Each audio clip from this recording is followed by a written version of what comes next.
Welcome, everyone. I'm so happy that you're here. I'm happy to introduce Darryl Nethercot.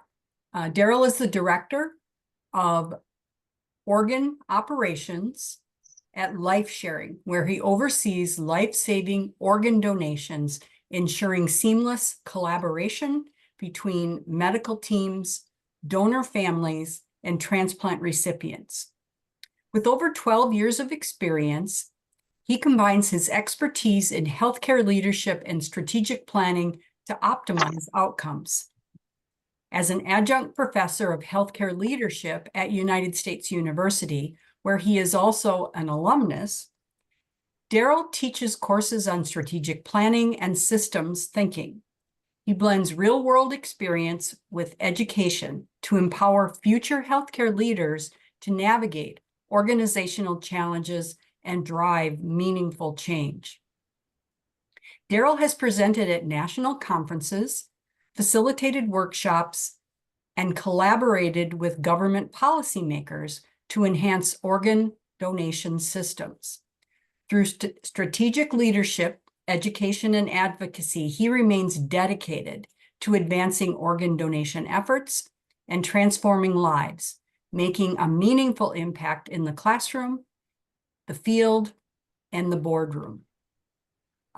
Very happy to welcome you, Darryl. And one thing Darryl has said that if you have questions as he goes along, feel free to unmute yourself and ask those questions or place them in the chat. Perfect. Thank you, Linda. Yes, welcome, everybody. Thank you for having me here with this. I thought it'd be quite an interesting topic because organ donation is quite a niche in healthcare that a lot of people, it doesn't matter how long you've been in the field of healthcare, that maybe you're not that familiar with or you've not experienced. So we're going to talk a little bit about it today. And starting off the kind of the objectives of today, I'm going to go over the organ donation in the US as a whole, the overview of the process of what organ donation entails, some of the strategies that we can do to improve donation rates, and then the roles of educators. So speaking specifically to you guys here, looking at whether or not you're teaching a nurse practitioner program, a healthcare leadership program, an MBA program, whatever it is, some takeaways that we can have today and hopefully help with that. So to start off with, right now there's over 100,000 people in the US waiting for a life-saving organ transplant. Population of, a small city. And here in California, where I'm based, I'm actually in San Diego, 1 in 5 of those waiting live in California. And despite kind of all the advancements that we've had in medicine, especially over the last few years, the reality remains that the number of people in need far outweighs the number of available organs. And every day, and I'll say this multiple times through this presentation, 22 people die on that waiting list, waiting for a transplant that never comes to them. And it's not because we lack the skill or the technology, it's just simply there aren't enough donors. So when we look at, okay, well, why aren't there enough donors? Something that's probably surprising to a lot of you is that only 3 in 1,000 deaths happen under the conditions that even allow for organ donation.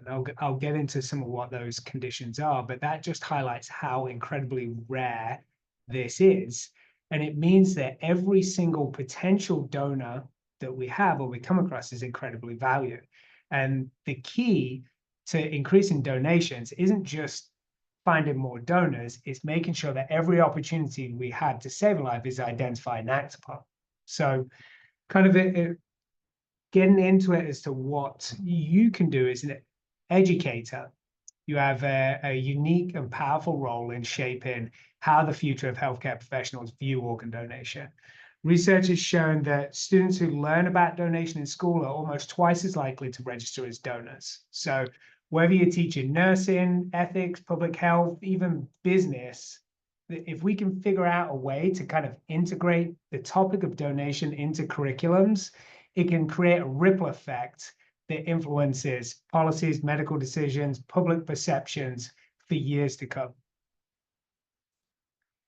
So this slide, it is powerful with the pictures. It's almost a drop the mic moment of seeing this. It really does tell the story that every 10 minutes, another person is added to the national transplant waiting list, hoping for that second chance at life. But sadly, 8,000 roughly die each year because that organ didn't come in time. And as I said, that's 22 people a day die waiting for an organ transplantation. Here in California, we have the largest transplant waiting list with the longest waits and highest number of deaths. The average wait for a kidney here in Southern California is about 9 years. And 82% of the patients currently waiting for organs are in need of a kidney. If you look here at the bottom right one of the misconceptions is that only young people or healthy people can donate. In reality, about a third of the donors now are over 50, and we keep pushing that bar. Just 2 days ago here, we transplanted lungs from a 71-year-old donor. We did a liver from a 76-year-old donor. So whereas age was once a rule out, we keep on pushing that bar higher and higher and trying to make the most of everything. So to put all of this into perspective, if you walked into a hospital today, most of the patients who pass away wouldn't qualify for to be an organ donor. And as I said, 3 in 1,000 deaths is all it is that's there. And the reason for this is most people don't die under the controlled medical conditions that are necessary for organ donation. Patient needs to be in a hospital. They need to be on a ventilator because they need to be getting oxygenated blood still, and they still need to have functioning organs. So again, if we think about the number of people that die outside of hospital, like natural causes, hospice, whatever, people that die with cancer and such, they unfortunately don't make it in. So like I said, very specific circumstances. So it is a very rare occurrence. And this is why one of the things I talk about is early referrals. So notifying the organ procurement organizations, or OPOs, as they're called, sooner of a potential donor. As soon as they're identified, the better the chance we have to ensure that a viable organ is recovered and matched with the correct recipient.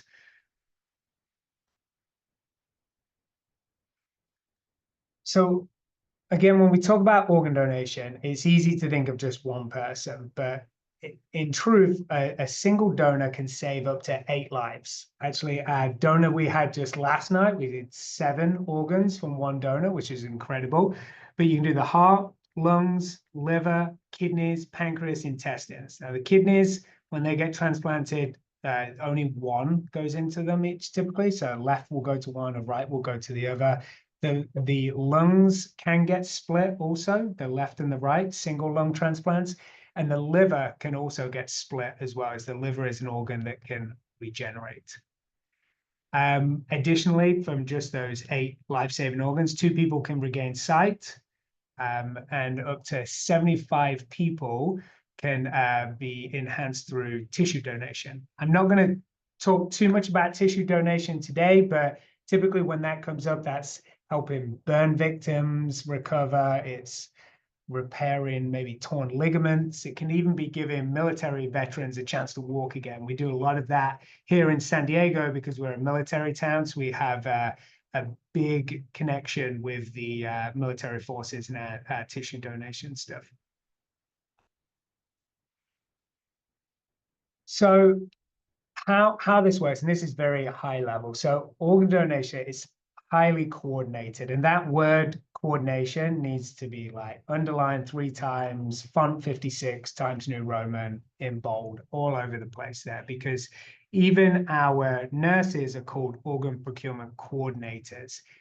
Every step of the way requires precision and teamwork with multiple different healthcare teams.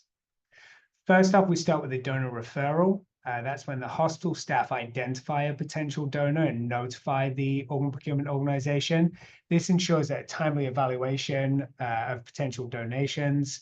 Next, we actually go on site and do the evaluation. This is where we do both medical and legal assessments to figure out what the donor's suitability is.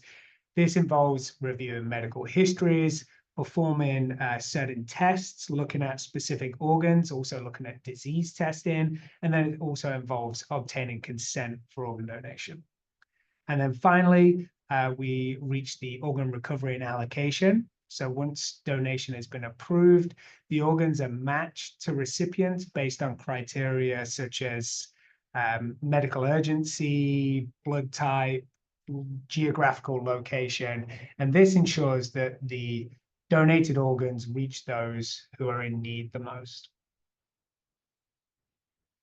This is a picture actually of a nursing badge that we have here. I have it actually on my badge here as well. It's a quick reference guide that we use with our hospital partners, and it highlights when to call us. So according to the card, all ventilated patients who exhibit specific clinical triggers require a call to the organ procurement organization. It says within 1 hour. It's quite a lofty goal. We're usually happy if it's within the first 4 hours, but 1 hour is the goal. These triggers include neurological injuries. So it can be a TBI, be an ischemic or hemorrhagic bleed, a return of spontaneous circulation, patients undergoing hypothermia, but then it also applies to discussions of de-escalation of care, withdrawal of life, transition to comfort care, etc. Additionally, it says in there about the cardiac dead patients. So again, this refers to tissue donation, which we're not going to cover today. The reason why that has it on here, and I think this is kind of an important nugget of information that people don't know. So whereas organ donation, you need to be on the ventilator and such when we can go and assess, tissue donation happens after cardiac death, and you typically have up to 24 hours that you can go and do an assessment and then procure the tissues if needed. So following these guidelines can help facilitate the organ donation process efficiently while maintaining the highest level of care and communication. So the evaluation, it comes once that referral's been made. Our team arrive on site within 2 hours to conduct an initial evaluation in collaboration with the hospital team. Now, not all organ procurement organizations, and there's 56 of them across the nation, not all of them can get there in 2 hours. You know, if you're in Montana, middle of nowhere, it might take a little while longer to get on site. Here in San Diego, we're kind of blessed that we're all condensed in this small area, and we can generally get up and down our service area within 2 hours to get on site. When we're there, we're going to ask about neurological status. So we're wanting to know about cranial nerves because we're kind of assessing if they're progressing towards brain death or how kind of severe the neurological injury is. We're going to want to know vital signs, you know, what drips they're on, lab results, overall hospital care plans. You know, is there a family care conference? Are they doing an MRI for prognostications? Is the patient getting better and they're going to do SBTs? All of this kind of helps determine whether the patient meets the necessary criteria. If the patient is a candidate for organ donation, we typically round twice a day to kind of monitor their stability and their progression. We, as everybody else, hope these people do get better and hopefully they have a full improvement and they can eventually walk out of that. However, if they don't and they start going towards end-of-life care, whether that's withdrawal or they start progressing towards brain death, then we're there to kind of continually assess and hopefully get in there sooner to speak to families and such, and maintain organ viability. So allocation, once the donor's been identified and authorization is secured, medical teams assess the viability of the organs for transplantation. We run lists through currently, because everything's kind of up in the air right now with the new government, but currently we work with UNOS, which is the United Network for Organ Sharing. They are responsible for generating a list for matching the organs. The list is based on several factors. I mentioned some of them before. Medical urgency, meaning kind of the sicker you are, the higher you are on the list. Blood type, tissue compatibility, geographical location, and how long you've been on the waiting list. UNOS ensures that there's equitable distribution of organs across the entire country. We move down to step 3 here, transplant center notified. So we are calling the transplant centers, giving them detailed information about the donor, including their social and medical history. We're also giving them updates on their organ condition and compatibility factors. At step 4, the transplant center team evaluates whether the organ is a good match for their patient. They consider not only the medical compatibility, but also the recipient's current health and their ability to undergo the procedure successfully. And then in step 5, the organ is either accepted or declined. If it's accepted, the transplant team coordinates with us the logistics of the retrieval and transplantation. If it's declined, everything repeats again, and we call the next center on the list, and we keep working our way down.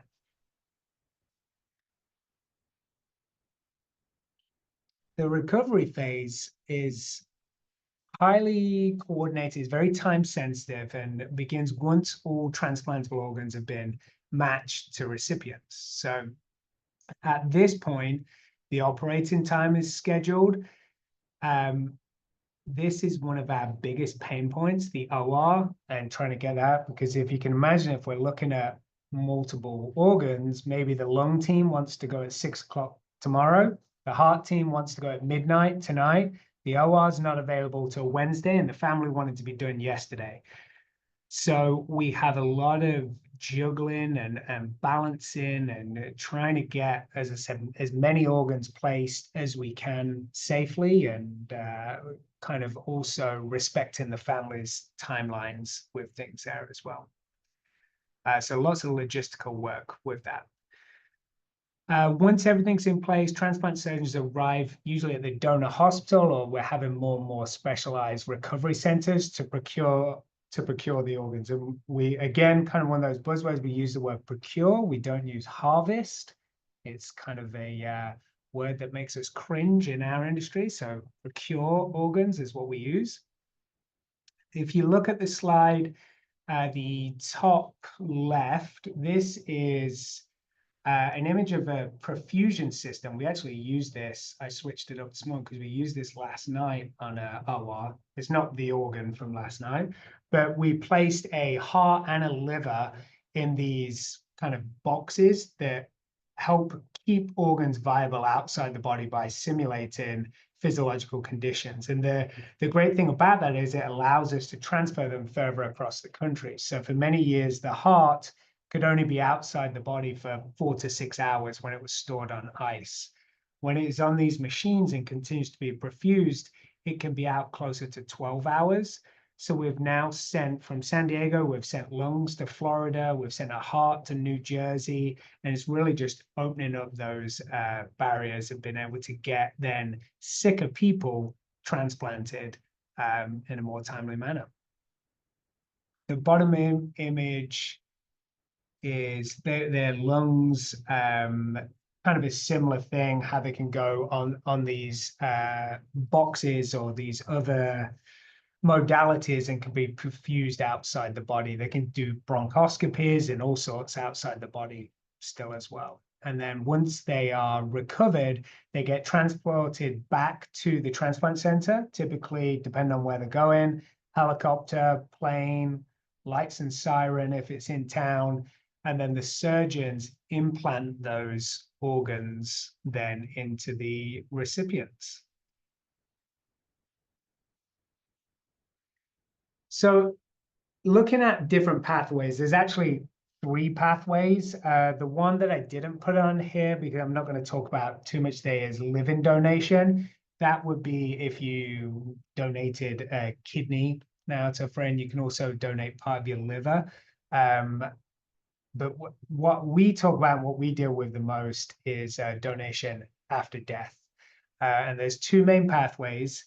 There's the brain dead donor, and this occurs when the patient has been declared by two separate physicians, and that's in accordance with California state law, along with hospital policy. Not all states require two physicians to pronounce them brain dead. More and more of them are moving that way, but there are still a few that only need one physician, and they go by the AAN guidelines. But when they have been declared brain dead, it means that there's complete and irreversible loss of brain function, and at this time, the patient is legally deceased. So then once it's authorized, life sharing, so the nurses that I oversee completely overtake the management, because at this point, because the patient is deceased, they're legally considered a cadaver.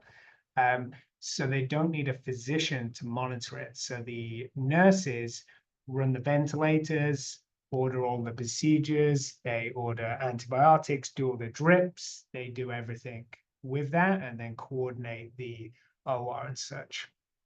One piece with brain dead donors, they do go into the operating room still on the ventilator, because we're still keeping them perfused with oxygenated blood. DCD, or donation after cardiac death, they don't meet brain death, but typically the decision has been made by the family or by the hospital to transition to comfort care. So always said it could be, a grandma that's had a stroke who had said that she'd never want to live on machines. The family's aware of that decision. They move. We would then speak to them and say, hey, we can still honor this of withdrawing care. However, if they pass within typically 2 hours, so 90 minutes to 2 hours, if they pass during that time, they can still become an organ donor. If it's longer than that, it typically means that the organs have not been perfused as well or oxygenated as well. So that's why there's those cutoffs. But what happens with this is the patient will typically get transferred to the PACU or a room that's close by to the operating room. They will get extubated. And then, like I said, it's just regular comfort care. If they pass in time, they will be then taken into the operating room for procurement. If they don't, they will typically be transferred up to a room, med surg, or wherever they would typically go for end of life comfort care. So this is our numbers of late. So 2024, we saw an incredible 16,988 organ donors, which was a 4% increase from 2023. And from that almost 17,000 donors, we had 45,217 organs transplanted, which was just shy of a 4% growth. This milestones that we had here goes along with 14 consecutive years of essentially getting better and better and more organs transplanted. But while I show you that we're doing better and better each year, there's still the need far exceeds the availability. And as I said, that 22 people dying every day with it there. And despite the advancements that we have, we're still not meeting that demand. So what are some of the barriers? Now that we know that there's the shortage, the first one that stops us the most really is the myths and misconceptions about organ donation. Continues to be a significant obstacle for us, as many people fear that registering as an organ donor could impact their medical care, or they mistakenly believe that certain healthcare conditions disqualify them for donation.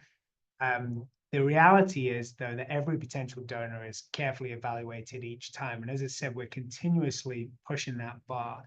Hep C, which was once a immediate rule out, now is, I don't know, it's almost like an everyday. If a donor's got Hep C, it's like, okay, we'll go ahead. We still run the list, and we don't really have issues placing it. People may think that diabetes or hypertension rule them out. Well, we know the prevalence of those across the country, and pretty much every donor's got that.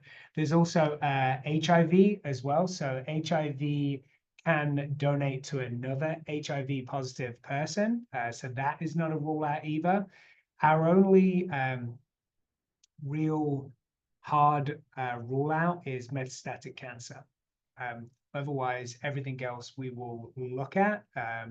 One of the typical things is like a brain mass, as long as the blood-brain barrier has not been broken. Again, we can look at that there as well. One of the other barriers is a lack of education and awareness in the general population. So, I mean, many people are just simply unaware of the critical need for organ donors or do not know how to register. This gap in knowledge results in fewer registered donors and missed opportunities. I will say, you may have picked up, I have an accent. I'm not from here originally. I was from England, and on every bus and train and billboard, all these stats that I'm giving you are all over the place here. Whereas for some reason, I still don't quite grasp, but we don't do that over here. And I think there's a missed opportunity there with the education of it all. And then finally, systemic challenges can also play a role, right? The late referrals, they're the big pain point. We don't have time to do a full assessment. The family's already got to that level and they're ready to let go, or there's limited ICU resources. Organ donation is very time sensitive, and delays really can hurt us. So addressing these barriers to increase organ donation, it's got to be multifaceted. And the first is working with the hospitals, implementing early referral systems in hospitals and ICUs is crucial. That timely identification allows medical teams to optimize care and ensure that every donation opportunity is maximized.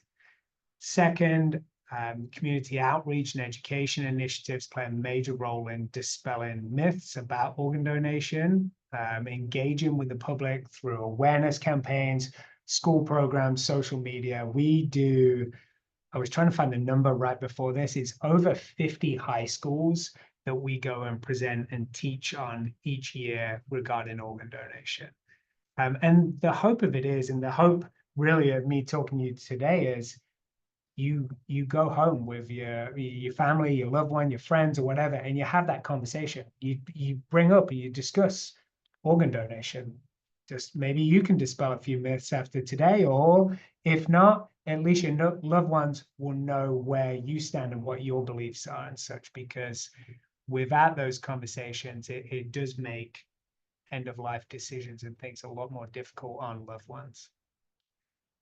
Finally, strengthening partnerships between hospitals, the organ procurement organization, transplant centers ensures a seamless donation process. We call this kind of the ecosystem of organ donation, and they've all got to be firing the same, because if we are, an issue that we have right now is we've made this big advancement on getting more donors, because we're going after older, sicker, more borderline donors. So then we get more organs out there that are offered to transplant centers.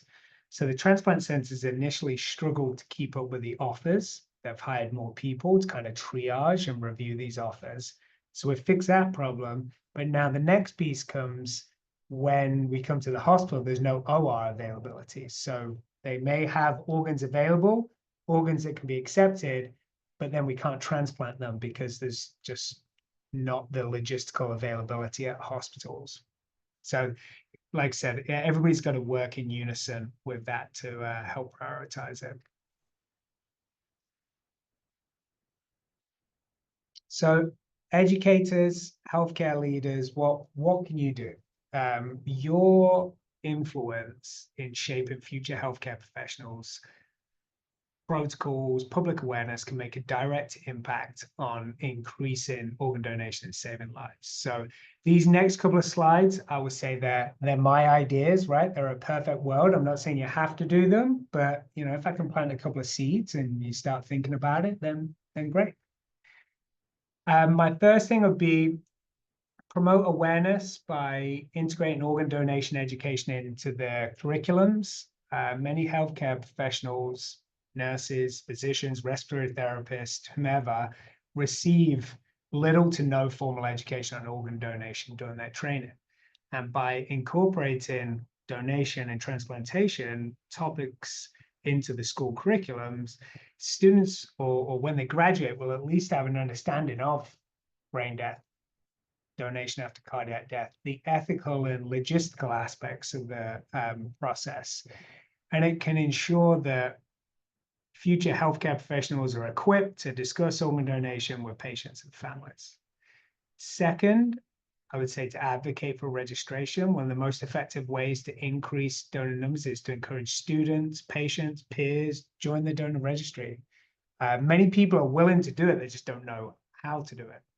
And you as educators and healthcare leaders have the platform and the credibility to normalize the conversation about donation. So whether through campus outreach programs, hospital initiatives, education, getting more people registered and informed is going to be key. And then thirdly, helping to foster a culture of advocacy by training healthcare workers to support donation opportunities within the hospital. One of the biggest challenges, as I said, in organ donation is missed opportunities, and that's either late referrals or no referrals, or lack of standardized processes within our hospitals. So this, I kind of looked at the different, all the different programs and hopefully tried to talk to as many of the groups as I can. And this one, looking at their healthcare educators program. So as I said, enhancing awareness is going to be essential. Many students entering it don't fully grasp the impact of organ donation until they encounter it in their professional careers. So educators can bridge that gap by delivering lectures that incorporate real data, case studies, powerful testimonies, having transplant recipients or donor families come by. These stories are huge with it all and very powerful. I always joke with our PR lady that we have that she must have the easiest job in the world because these stories write themselves. It's like, what shall I do today? Should I do this young donor saved 7 lives, or shall I bring this story about how the donor and the recipient family are meeting and they're listening to the heartbeat? Like I said, they are very powerful stories and make a real impact on people. Second, increase in registrations, getting more yes responses. So hosting on-campus registration drives, partnering maybe with local OPOs to facilitate signups can have an immediate impact. Digital campaigns, community outreach projects, and lastly, I would say incorporating organ donation into teaching assignments, making the topic more interactive and thought-provoking. And this can be done from a healthcare ethics or public health or policy courses where students can explore real-life challenges and opportunities in the field.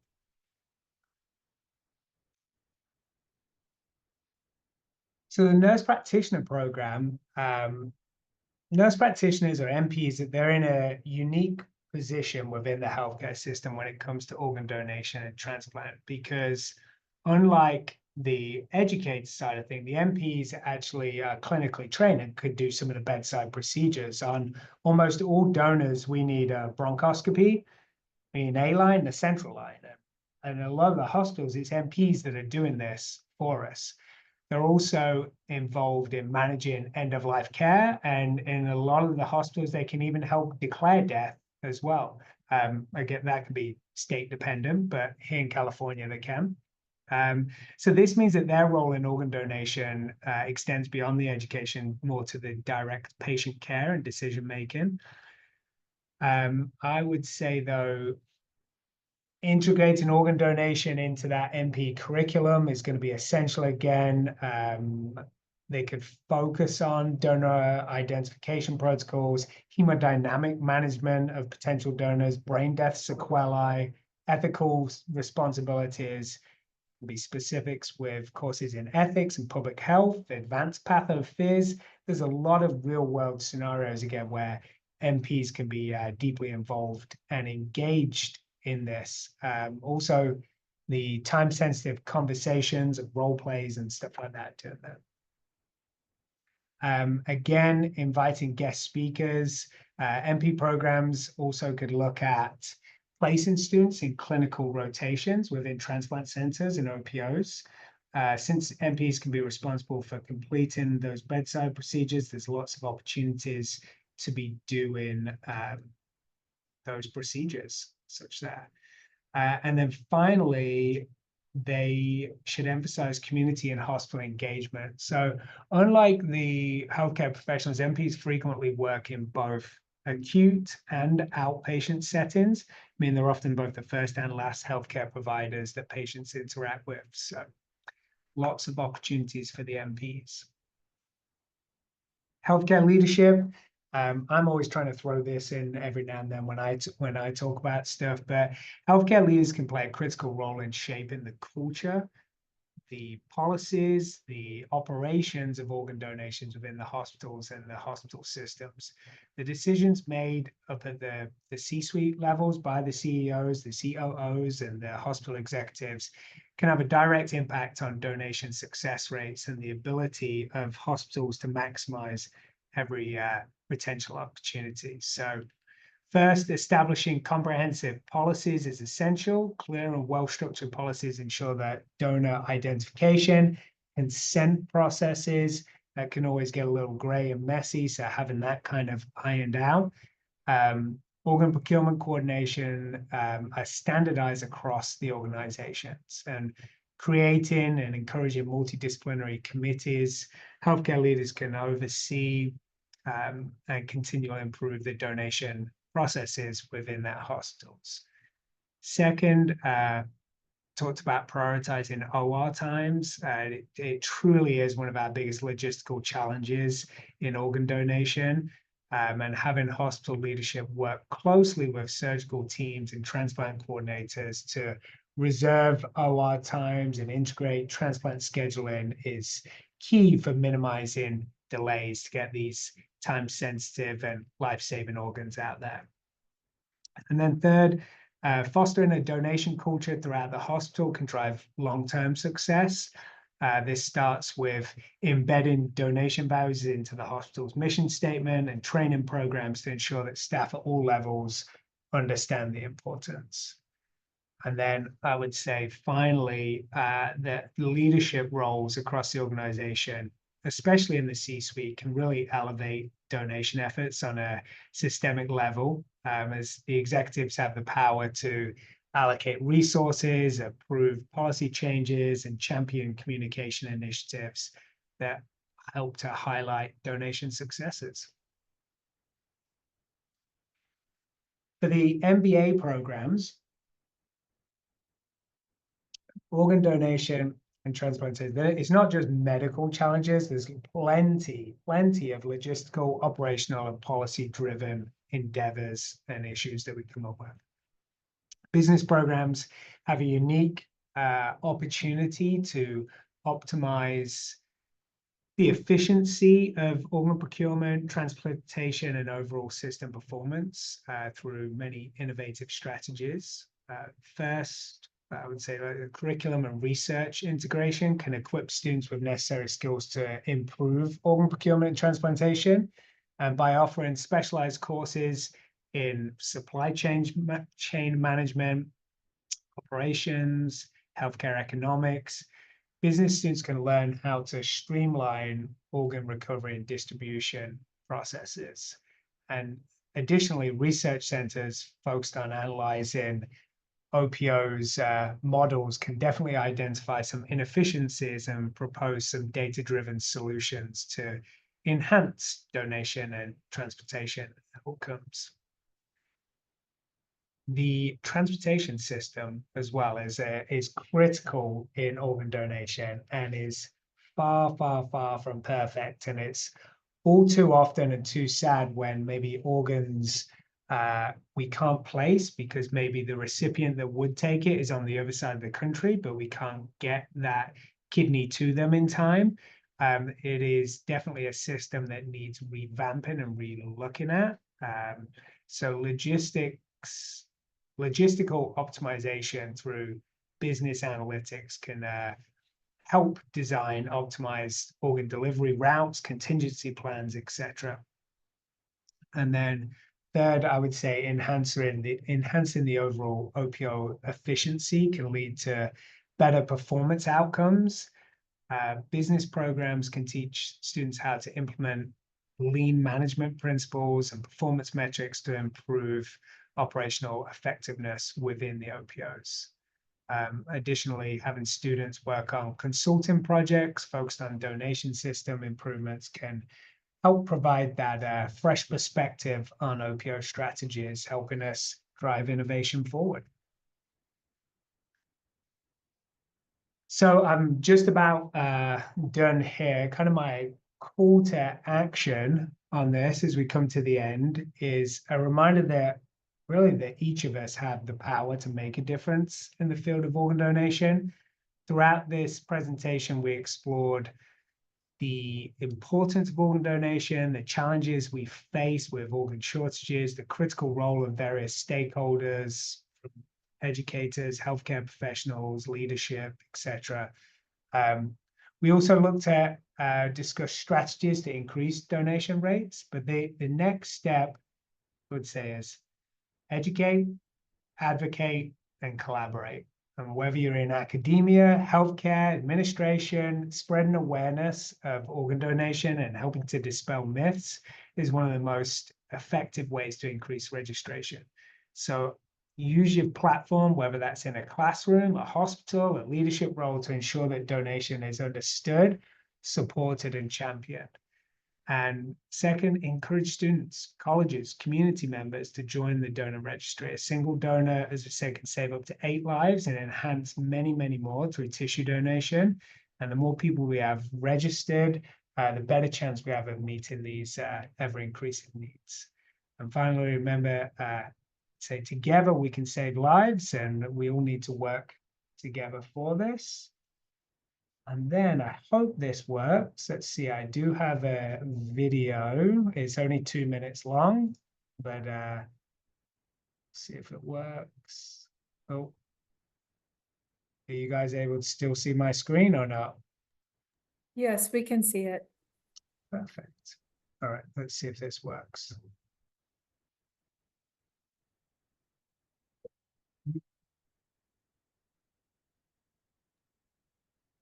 Can you hear it as it's going through? It's only showing the PowerPoint right now. Oh, it is? Okay, let me see. I've got to find where you.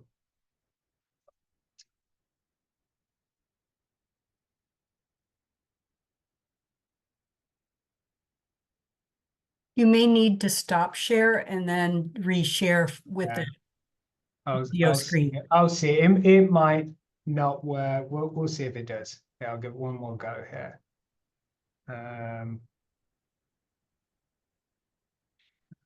Move this over here.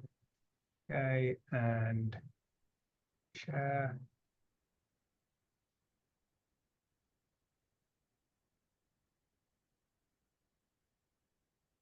I'm not. Can you guys see that screen now? Yes.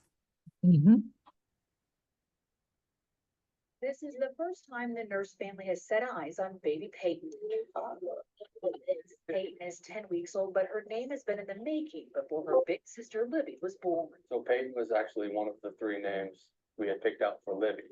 Before it was Libby, so once I found out my donor's name was Peyton, it was just like meant to be. Harley Duff's donor was a 21-year-old Peyton nurse. He was a Cal State Northridge graduate from La Mesa who died in a car accident in 2022.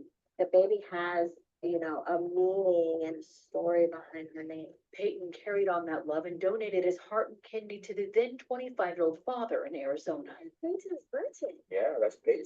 Oh, that's her namesake. Duffer was born with a genetic heart disorder and was in need of his 3rd heart transplant, which doctors say is incredibly rare. I'm standing here today because of Peyton's brave and selfless act. Peyton Nurse was known for his kindness. Peyton loved like Jesus. He really tried to display probably as close to unconditional love as I don't know many other people who love like Peyton did. Peyton's father, retired Navy Captain Nigel Nurse, speaks formally about Life Sharing, the organization who coordinated Nurse's organ donation and this reunion. It's not really about one family, it's just about organ donation and how important that is. But when Nigel talks about his son, Spent quite a bit of time in the military, and it always seems that the folks that leave us are just the most kindest people ever, right? And my son, Peyton, he speaks from the heart. he was really the nicest person I've ever met in my life. That gift of kindness continues to live on. The heartbeat that I heard. Just like Peyton, Like found it. the strength of his heartbeat is a gift of life that has helped create a new life. If it wasn't for Peyton, my Peyton wouldn't be here. It's meant to be. There's no other way around it. To learn more about organ donation, go to cbsa.com and click on the Help button. All Wow. right. That is the end of it there. And actually, Peyton, who just Ratings from Charity Navigator and the Oh. Better Business Bureau. there we go. Those actually was on just then. Peyton and the gentleman there, they were the honorees on the Rose Bowl parade over the New Year. They were on the Wow. float there. Yeah, that you're right. The marketing, it's going to be hard to pick, I'm sure, what you use for marketing. But there was someone that put something in the chat earlier when you were talking about how some people think that maybe they shouldn't register for some reason or another. Micah Gudo shared, thank you for addressing this. I'm an organ donor, but I know many people who are not, due to being told that if someone of quote unquote importance needs an organ, that their health care may be allowed to slip so their organs can be used. I have no idea where this comes from, but it doesn't stop me from wanting to be registered. Yeah, I think that's again one of those myths when they say, "Oh, don't let them see that you got the pink dot on your license because they won't treat you when you come in." If anything, it's actually the opposite. I feel like they treat you. It shouldn't actually ever pay into effect with it, but I think there's movements where they may be coding a patient for a prolonged time in the OR, and families on their way in, and they'll put them on ECMO or something solely to see if they can preserve it in order to approach the family. Whereas before, it would have been, hey, we've been coding this patient now for over an hour. The likelihood of survival is not there. So if anything, it would be the opposite way, I think. Oh, we have Donna, Dr. Stahovich has a question. Yeah. Hi there. Thank you so much for coming and giving this lecture. It was really terrific. My sister-in-law's been working for Gift of Life in Philadelphia, New Jersey. I think it's one of the most difficult jobs to have to approach the family. So thank you for everything your organization does. My question is, how has the role of artificial intelligence evolved in this field and organ donation algorithms, or ways that the database can be improved, or has it touched that area yet, or is it still the same process you've been utilizing?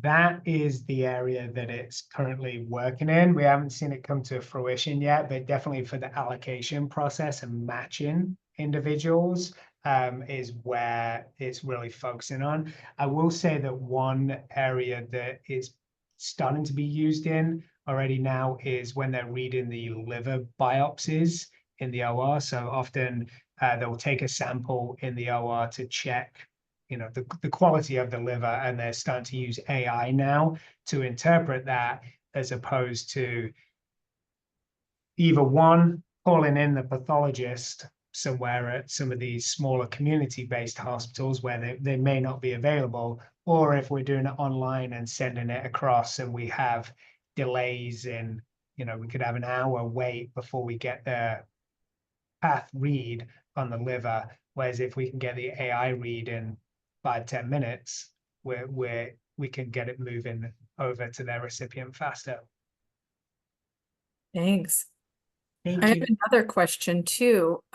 You mentioned something about being in the US and having some of the procedures or education being different here. Are there big international conferences that are really well attended that people can share their experiences in the industry across borders?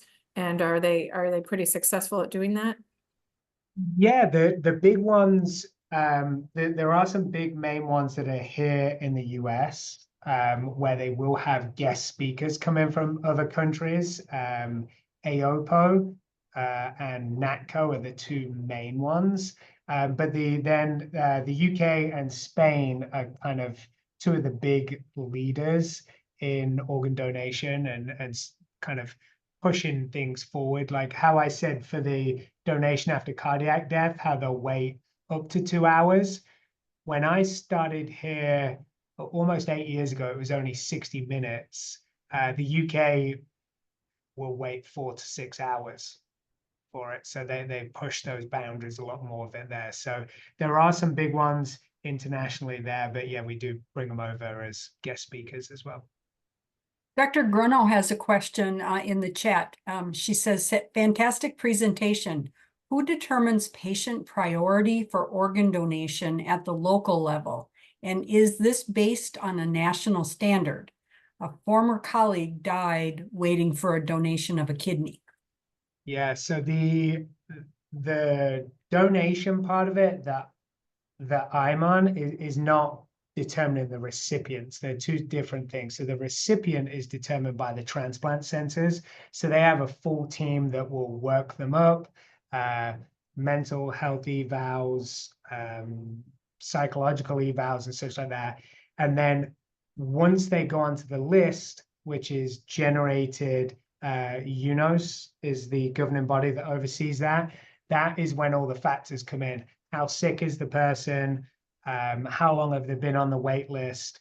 And it also could be the blood type, right? Depending on if you're an O blood type, the list, when we generate the list, will be pages and pages long. Whereas if it's an AB blood type, it may only be 2 pages long. Sure. Sure. Thank you. Thank you. This was very informative. I appreciate your time. Yeah, no problem. And all your expertise in sharing it with us. Of course. No, thank you. It's a pleasure. Thanks for having me. All right. Take care. Okay. All right. Thank you all.